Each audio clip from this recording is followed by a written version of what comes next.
দেখছি একাই সব কাজ করে ফেলছিস। আমি তো কোনো কাজই করলাম না। তাহলে তো মোড়ল মশাই আমাকে আজকের বেতনটা দিবে না। এখন আমি কি করব? কেঁদো না কাকুলি দিদি, আমি যে একাই সব কাজ করেছি এ কথা মোড়ল মশাই জানি না। আমি না হয় মোড়ল মশাইকে এই বিষয়ে কিছু বলবো না। এখন বলো তো কাজে আসতে এত দেরি হলো কেন? তুই তো জানিস রে টুনি, কালু কোনো কাজ করতে চায় না। আমি সকালে কালুকে বললাম কুহুকে একটু স্কুলে পৌঁছে দিতে, কিন্তু কালু আমার কোনো কথাই শুনলো না। আর তাই আমি কুহুকে স্কুলে রেখে এখানে চলে এলাম। ও বুঝেছি, কুহুকে স্কুলে পৌঁছে দিতে তোমার কাছে আসতে দেরি হলো, তাই না কাকুলি দিদি? ঠিক আছে গো কাকুলি দিদি, এমনিতেও অনেক দেরি হয়ে গেছে, তাই এক্ষুনি ধানের বস্তাগুলো মোড়ল মশাইয়ের কাছে পৌঁছে দিতে হবে। শোন টুনি, তুই সকাল থেকে অনেক কাজ করেছিস, তাই এই সামান্য বস্তা পৌঁছে দেওয়ার কাজটুকু আমাকে করতে দে। আর তুই গাছের নিচে বসে একটু বিশ্রাম কর। এ কথা বলে কাকুলি ঠেলাগাড়িতে করে ধানের বস্তাগুলো নিয়ে মোড়ল মশাইয়ের বাড়িতে যায়। আর এদিকে টুনি গাছের নিচে বসে বিশ্রাম করতে থাকে। কি ব্যাপার কাকুলি, সবগুলো জমির ধান বস্তায় ভরে নিয়েছিস? আর টুনি কোথায়? টুনিকে দেখতে পাচ্ছি না যে। টুনির কথা কি বলবো মোড়ল দাদা, টুনি তো আজকাল কাজে অনেক ফাঁকি দেয়। আমি কতবার করে বললাম কাজে ফাঁকি দেওয়া ঠিক না, কিন্তু টুনি আমার কোনো কথাই শুনলো না। সেই তো জমির পাশে বড় গাছটার নিচে ঘুমিয়ে পড়েছে। তার মানে সব কাজ তুই একাই করেছিস? তাই নয় তো কি, ধান কাটা, সেই ধানগুলো বস্তায় ভরা, এরপর সবগুলো ধানের বস্তা এখানে নিয়ে আসা, এই সব কাজ আমি একাই করেছি মোড়ল দাদা। কি, টুনি তো অনেক সাহস বেড়ে গেছে। কবুতর, এক্ষুনি জমিতে যা আর গিয়ে দেখে আয় টুনি সত্যি ঘুমিয়েছে কিনা। এরপর কবুতর জমির পাশে গাছতলায় যায়, আর সেখানে গিয়ে দেখতে পায় টুনি সত্যি সত্যি গাছের নিচে ঘুমিয়ে পড়েছে। এরপর কবুতর আবারও মোড়লের কাছে চলে যায়। মোড়ল দাদা, কাকুলি সত্যি কথাই বলেছে, টুনি এখনো গাছের নিচে বসে ঘুমিয়ে আছে। ঠিক আছে, তাহলে আজকের সব কাজের টাকা কাকুলি একাই পাবে। এই নে কাকুলি, এই টাকাগুলো তোর। ধন্যবাদ মোড়ল দাদা।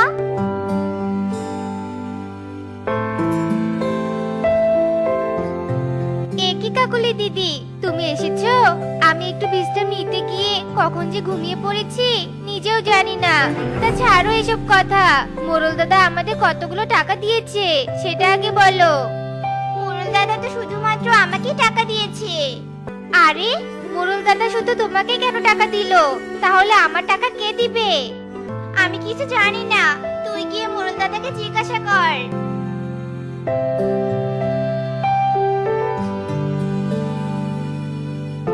টুনি, তুই তো সারাদিন কোনো কাজ না করে ঘুমিয়েছিলি, তাই তোকে কাজের টাকা দেয়া হয়নি। আপনি আমাকে ভুল বুঝবেন না মোড়ল দাদা, কাকুলি দিদি নিশ্চয়ই আপনাকে আমার নামে মিথ্যে কথা বলেছে। আমি সেই সকাল থেকে কাজ করেছি মোড়ল দাদা, আপনি আমাকে বিশ্বাস করুন আমাকে। চুপ কর হারামজাদি, তোকে আমি কি বিশ্বাস করব? কবুতর তার নিজের চোখে দেখে এসেছে তুই কাজ না করে ঘুমিয়ে আছিস, আর তুই নাকি আজকাল কাজে অনেক ফাঁকি দিচ্ছিস, তাই কালকে থেকে তোকে কাজে আসতে হবে না। ইগলের কথা শুনে টুনি মন খারাপ করে সেখান থেকে বাড়িতে চলে যায়।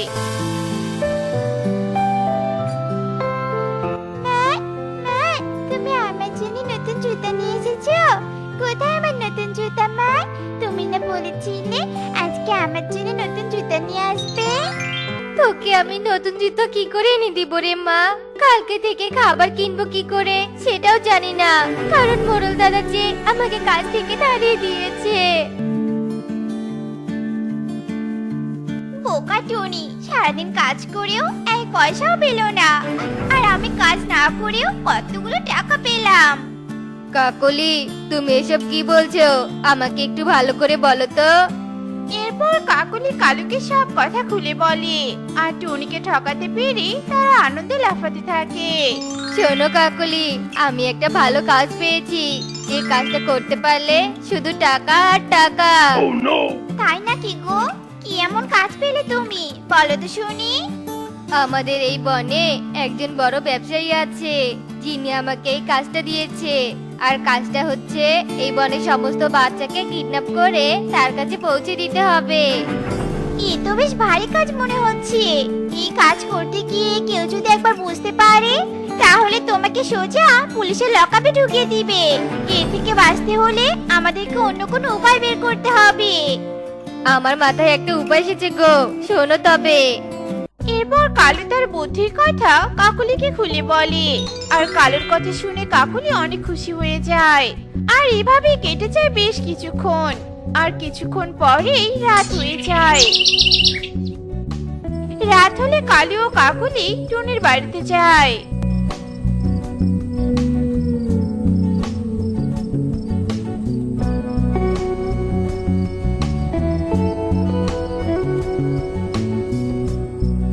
আরে আরে কালু, তুই তো দেখছি কথার সাথে কাজ করতে শুরু করেছিস। ভালো, খুব ভালো। হ্যাঁ গো পেঁচা দাদা, আমি তোমার এই কাজ করতে রাজি। তবে টুনির বাচ্চাকে আগে কিডন্যাপ করলাম, তার একটা কারণ আছে। ও তাই বুঝি? তা কি এমন কারণ শুনি? এরপর কালু পেঁচাকেও তার বুদ্ধির কথা খুলে বলে। টুকি, আমার টুকি কোথায় গেল? আমার টুকি আমার সাথে তো ঘুমিয়েছিল। এত সকালে একা একা কোথায় চলে গেল আমার মেয়েটা? দেখি তো পারুলের কাছে গেল কিনা। এরপর টুনি কবুতরের বাড়িতে যায় টুকিকে খুঁজতে, কিন্তু সেখানে সে টুকিকে খুঁজে পায় না। এরপর সেখান থেকে চলে আসে। কাকুলি দিদি, ও কাকুলি দিদি, আমার টুকিকে দেখেছো গো? না জানি আমার মেয়েটা কোথায় চলে গিয়েছে। এখন আমি আমার মেয়েটাকে কোথায় খুঁজবো বলো তো? না না, আমি তো তোর টুকিকে দেখিনি। আমি তো কালকে আমার মায়ের বাড়িতে চলে গিয়েছিলাম, আর সেখান থেকে এলাম।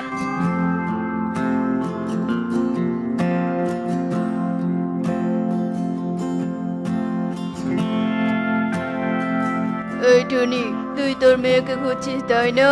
কিন্তু তোর মেয়েকে খুঁজে কোনো লাভ হবে না, কেননা তোর মেয়েকে আমরা কিডন্যাপ করে নিয়ে এসেছি। হা হা হা হা হা। কে তুমি? আর আমার মেয়েকে কিডন্যাপ করেছো কেন? আমার মেয়েকে আমার কাছে ফিরিয়ে দাও। এর জন্য তুমি আমার কাছে যা চাইবে আমি তোমাকে তাই দিব। তবু আমার মেয়ের কোনো ক্ষতি করো না। ঠিক আছে, শোন তবে, তোর বনে যতগুলো বাচ্চা আছে সবগুলো বাচ্চা তুই কিডন্যাপ করে আমার গুহায় এসে দিয়ে যাবি। তাহলে তুই তোর মেয়েকে ফিরে পাবি, নয়তো আমরা তোর মেয়েকে মেরে ফেলবো। হা হা হা হা হা। এসব আপনি কি বলছেন? আমি একজন মা হয়ে আর একজন মায়ের কোল খালি করব কি করে? কিন্তু যে করে উপায় হোক আমার মেয়েকে আমার বাঁচাতেই হবে। আর কিছুক্ষণ পরে যখন রাত হয়ে যায়, তখন টুনি শালিকের বাড়িতে যায়। আর শালিকের বাচ্চাকে স্প্রে দিয়ে অজ্ঞান করে কিডন্যাপ করে সেখান থেকে চলে যায়।